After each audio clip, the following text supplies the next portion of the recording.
Hi hello Telangana రాష్ట్ర ప్రజలందరికీ నమస్తే, గుడ్ మార్నింగ్, శుభోదయం.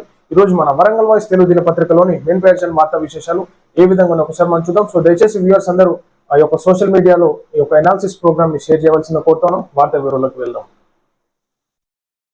సిహెచ్సిలో వైద్యుల నిర్లక్ష్యం బాలింతకు సీరియస్. మేము నిన్న ఇది వాట్సాప్ గ్రూప్లలో చూసినాము, చాలా వైరల్ అయింది. ఆ గర్భిణీ స్త్రీ చనిపోయేటటువంటి సిచ్యువేషన్కి వచ్చింది.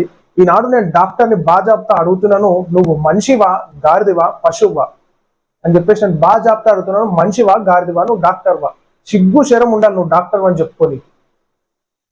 మహిళ చనిపోతే ఆ బేబీ పరిస్థితి ఏం కావాలి? అనాథ కావన్నా?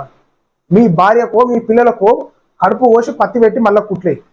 ఏం మనిషివరా నాయన డాక్టర్ అని చెప్పుకొని సిగ్గు శరం ఉండాలి నీకేమన్నా? ప్రాణాపాయ స్థితిలోకి పోయిందా మహిళ. ఏం ఆపరేషన్ చేస్తావు, ఏం డాక్టర్ నువ్వు, ఏం చదువుకున్నావురా నువ్వు, ఎవరా నీకు నేర్పించింది? ఈ చదువు పాడుగాను గాడిద లెక్కలు చేయకరా నాయన, నీకు శాత కాకపోతే ఇంట్లో కూర్చో. విచారణ చేపట్టిన డిఎంహెచ్ఓ అప్పయ్య, బాలింతకు సీరియస్. ఒకసారి మనం ఈ వార్త వివరణ చూద్దాము. సెకండ్ పేజ్ ఉంది.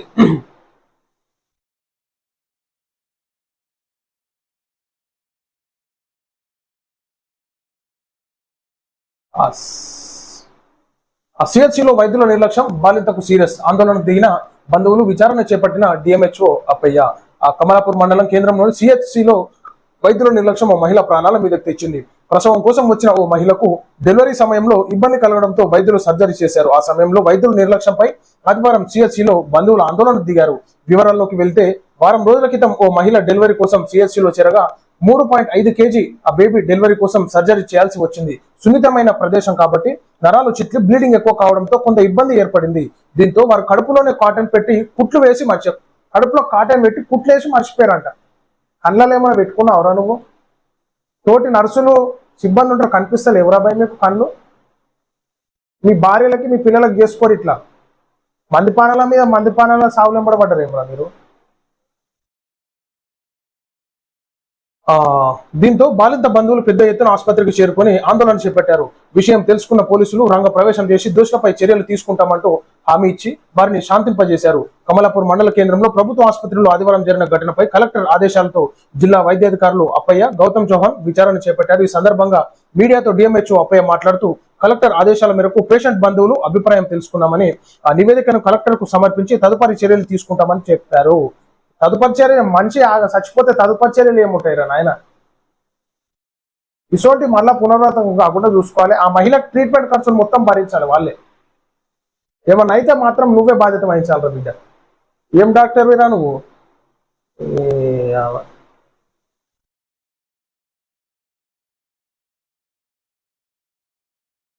అన్ని అక్రమాలే. అక్రమార్జన లక్ష్యంగా ఇసుకాసులు రెచ్చిపోతున్నారు. కాసుల కోసం తప్పుల మీద తప్పులు చేస్తున్నారు. అన్ని అక్రమాలే అన్నట్టు మనం చూసుకోవచ్చు. అన్ని అక్రమాలే, అన్ని అక్రమాలు. అక్రమ అధికారులు చేసి అక్రమ దందా చేసే వాళ్ళకి ఏం చేయాలంటే, షెట్టు కట్టేసి షెడ్ల తొండలు వదలాలి. ఈ పైన గుండె తీసి ఆ తొండలు వదలాలి. 4 తొండలు ఇచ్చిపెట్టేసి గట్టి కట్టేసేయాలి, కాళ్ళు నడుముగా. ఈ అవినీతి అధికారుల వల్ల తెలంగాణ రాష్ట్రం మొత్తం ఆగమాగం అవుతుంది. అవినీతి దందాలు చేసే వల్ల, అవినీతి ప్రోడక్ట్స్ తయారు చేయడం వల్ల ప్రజల పానాల మీదకి వస్తుంది. తెలంగాణ రాష్ట్రము అధిక అక్రమ అధికారులు, అక్రమ వసూళ్లకు పాల్పడేటటువంటి అధికారుల వల్ల తెలంగాణ రాష్ట్రం ఆర్థికంగా ఇబ్బంది పడుతుంది. ప్రతి జిల్లాలలో కలెక్టర్లు గుర్తు పెట్టుకోవాలి, అధికారుల మీద ఫోకస్ చేయాలి. మొత్తం ఏడు చూడు దోసుకదినుడు. ఏం అధికారులు మోపారు ఆయన తెలంగాణ రాష్ట్రంలో? మొత్తం దొంగల కంటే ఎక్కువ గజ దొంగలు ఈ అవినీతి అధికారులే తయారైనారు. షెడ్ల తొండలుడి కూసబెట్టాలి. గత ఏడాది క్వారీలో మిగిలిపోయిన ఇసుకనే విక్రయిస్తున్నామంటూ ఇలాంటి అనుమతులు లేకుండానే నెల రోజులుగా అక్రమంగా అమ్మకాలు చేపడుతున్నారు.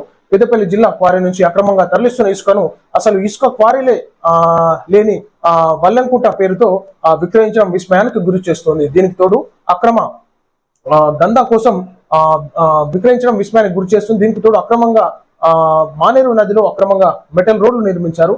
చెక్ డ్యామ్ లో మెటల్ రోడ్లు ఏర్పాటు చేయడమే తప్పిదమైతే, రోడ్డు నిర్మాణానికి సైతం ఎటువంటి అనుమతులు లేకుండా మానేరు అవతల ఉన్న సోమన్పల్లి అటవీ ప్రాంతం నుంచి పెద్ద ఎత్తున అక్రమ మార్గంలో మొరం తరలించడం మరో తప్పు. ఇంత జరుగుతున్న అధికారులు అటువైపు కన్నెత్తి చూడకపోవడం పలు అనుమానాలకు తాగుతీస్తోంది. ఏం అనుమానము? పైసల అనుమానము. పైసలు నీళ్ళలో నావేట్టుకొని తిన్నూరు. ఏం అధికారులు తయారయ్యారు ఆయన? కళ్ళ ముంగట ఇంత దందా నడుస్తుంది. ఏం పర్మిషన్లు ఉన్నాయి వీళ్ళకి, ఎట్లా పర్మిషన్లు ఉన్నాయి, ఎట్లా ఎత్తుకోబోతున్నారు? కలెక్టర్ గారి దృష్టికి తీసుకుపోతాం. ఆగు, మీ కథ ఏందో, మీ కార్ఖాన ఏందో, మీరు చేసే ఏం పని చేస్తారు? అక్రమ దందా 3 టిప్పర్లు 6 ట్రాక్టర్లు అన్న చందంగా సాగుతోందనే ప్రచారం ఉంది. మల్హార్ మండలంలోని బల్లెంకుంట పేరుతో సాగుతున్న ఇసుక దందాతో పాటు అక్రమంగా తరలించిన మొరంతో చెక్ డ్యాంలు నిర్మించిన రోడ్డుపై రెవెన్యూ అధికారులు దృష్టి సారించి అక్రమార్కులకు చెక్ పెట్టాలని స్థానికులు కోరుతున్నారు. ఈ పేపర్ కథనాలు వచ్చే వరకు, మీడియా సంస్థలు వచ్చే వరకు అధికారులు మేలుకోరు అంటే అర్థం చేసుకోవాలి. ఏ పాటు పనితనం ఉందో మన అధికారుల దగ్గర చూసుకోవాలి. శ్రీ భద్రకాళి భద్రేశ్వరుడి కళ్యాణోత్సవంలో పద్మశాలిలు కన్నుల పండుగగా ప్రత్యేక పూజలు పెద్ద ఎత్తున హాజరైన కులస్తులు ఏదైతే పద్మశాలి సోదరులందరూ మరి అమ్మవారి కళ్యాణోత్సవ వేడుకలకి చూడడానికి మరి తండోపతండాలుగా ఈనాడు భారీగా ప్రజలు తరలి రావడం జరిగింది. కాబట్టి అమ్మవారి ఆశీస్సులు అందరి మీద ఉండాలని చెప్పేసి కోరుకుందాం. మేమెంతో మాకంతా ముదిరాజులు రాజ్యాధికారం వైపు అడుగులు వేయాలి, బీసీడీ నుంచి బీసీఏలో చేర్చాలి. ముదిరాజ్ సమాజ్ రాష్ట్ర అధ్యక్షులు దారం యువరాజు అమరవీరుల స్థూపం వద్దకు చేరిన ముదిరాజ్ ఆత్మగౌరవ పాదయాత్ర అన్నట్టు మనం ఇక్కడ చూసుకోవచ్చు. వాస్తవానికి మేమెంతో మాకంతా అంటే జనాభా ప్రాతిపదికన ఎంతున్నామో మాకు ఆ విధంగా రిజర్వేషన్లు కానీ, ఉద్యోగ అవకాశాలు, రాజకీయ అవకాశాలు ప్రతి ఒక్క దాంట్లో మాకు ఖచ్చితంగా వాటా రావాల్సిందని చెప్పేసి ఇక్కడ మన ముదిరాజ్ తెలంగాణ రాష్ట్ర అధ్యక్షులు దారం యువరాజు మనకి ఇక్కడ చెప్పడం జరుగుతుంది. కాబట్టి వాస్తవానికి ఈనాడు పోరాటం లేనిది ఎక్కడ న్యాయం జరుగుతలేదంటే అర్థం చేసుకోవాలి. మన తెలంగాణ రాష్ట్రం అంటేనే పోరాటాల గడ్డ, మన పుట్టినీళ్ళు పోరాటాలకు పుట్టినీళ్ళు అంటే తెలంగాణ రాష్ట్రం. ఖచ్చితంగా బీసీలకు న్యాయం జరగాలి, ముదిరాజ్ సోదరులకు, ప్రతి ఒక్కరు బీసీ వర్గ ప్రజలందరికీ న్యాయం జరగాలి. దీనికి తోడు అందరు ప్రజలు చైతన్యవంతం కావాలి, సపోర్ట్ చేయాలి. ఎస్ఎస్సిలో వరుసగా 20వ సారి కూడా అద్భుత రిజల్ట్స్ తో డిస్నీల్యాండ్ విజయకేతనం. Heartly congratulations to students, parents, teachers and management అన్నట్టు మనం చూసుకోవచ్చు. ఏదైతే Disneyland high school integrated CBSE and state syllabus, limited seats available, Oglapur main road, national highway అన్నట్టు మనం ఇటు చూసుకోవచ్చు. దామర డిస్ట్రిక్ట్ హన్మకొండలో మరి డిస్నీల్యాండ్ హై స్కూల్ మంచి టీచర్స్ ఫెసిలిటీతోని ఇక్కడ ఏర్పాటు చేయడం జరిగింది. కాబట్టి ఉన్నటువంటి అందరికీ కూడా మరి నాటి టీచర్స్ కి, స్టాఫ్ కి, స్టూడెంట్స్ కూడా స్కూల్ తరఫున కంగ్రాచులేషన్స్ చెప్పడం జరుగుతుంది. ఎందుకంటే మంచి మార్క్స్ పర్సంటేజ్ తోని ముందుకు దూసుకెళ్తా ఉంది. కాబట్టి ఇలాంటి స్కూళ్లలో స్టూడెంట్స్ జాయిన్ చేస్తే మరి యొక్క భవిష్యత్తు బాగుంటుంది. సో ఖచ్చితంగా అందరూ ఏదైతే పేరెంట్స్ ఈనాడు స్కూళ్లలో జాయిన్ చేసే వాళ్ళు ఉన్నారో, సో ఎప్పుడన్నా ఒక 10 స్కూల్ తిరిగి దాంట్లో బెస్ట్ స్కూల్ ఏదో మనము సెలెక్ట్ చేసుకొని పిల్లలకు మంచి లైఫ్ ఇచ్చే విధంగా ఇలాంటి స్కూల్స్లలో మనం జాయిన్ చేస్తే బాగుంటుంది. ఒకసారి మనం చూసుకోవచ్చు, ఇక్కడ 600 మార్కులకి 569, 69, 569, 560, 555, 554, 552, 552. సో మంచి ఉత్తీర్ణతను సాధించినటువంటి విద్యార్థులు మనం చూసుకోవచ్చు. ఇది సాధించడానికి గల కారణాలు మంచి టీచర్స్, మంచి టీచింగ్ ఫెసిలిటీ ఉండడంతో విద్యార్థులకు ఎక్కడ మనము ఏ సబ్జెక్టు అర్థం కాకపోయినా సరే కానీ ఆ టీచింగ్ ఫ్యాకల్టీ ఆ విధంగా ఉంటారు. టీచింగ్ స్టాఫ్ కానీ, టీచర్స్ కానీ ఒక మంచి నైపుణ్యం గల వంటి స్కిల్స్ తోని విద్యార్థులకు బోధించేటప్పుడు మంచి టాక్టిక్స్ తోని ఎక్స్ప్లెయిన్ చేయాలి.